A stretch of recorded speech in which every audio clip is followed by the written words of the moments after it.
I remember speaking to my mum and saying, you know what, I don't know if my body's up to it, this. And she gave me some typical motherly advice and said, have you tried drinking more milk?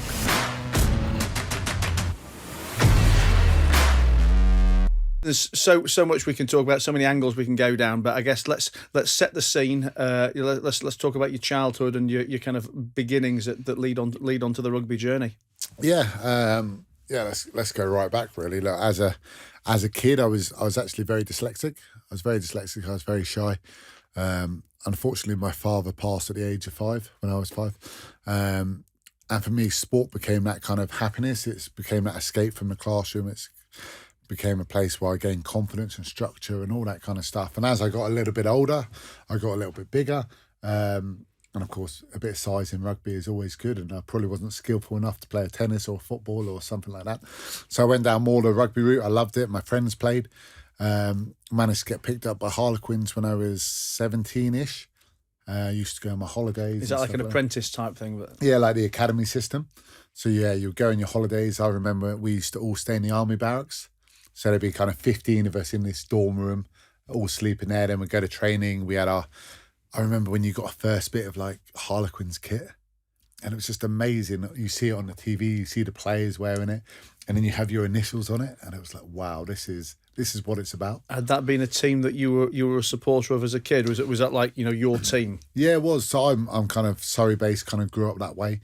So Harlequins is that team, and I actually had a Quins top as a kid. I don't think it was one where I knew exactly what Harlequins was, but I think my mum thought, you know what, it's a nice multicoloured top, like 4 quarters, and you can go in the garden, you can rip it, you can make it messy and dirty, and it's durable. So I used to just put it on the whole time, every time I was out. And then, yeah, I used to try and watch the Five Nations when it was back in the day on the TV, because rugby also wasn't on TV much then. This would be kind of 30 odd years ago. Whereas now with TNT, ITV, BT and ITV as well, it's on all the time, and it's brilliant to promote the game and stuff, and there's different leagues we get to see. But back then it was kind of the big finals, the big Five Nations games. So it wasn't as visible. So going into it, I didn't really know what to do or what to expect. So like I said, I got picked up by 17, left school, 18, went into the academy system. My first year, I remember I got, my contract was £4,000 a year. And I thought I'd made it. It's £333 a month, and it was brilliant. I was like, you know what, I'm earning playing rugby, and it was absolutely incredible. And then, unfortunately, I got injured a lot. In my first couple of years. First year, broke my foot twice. Second year, broke my leg. The year after, I did my knee ligaments.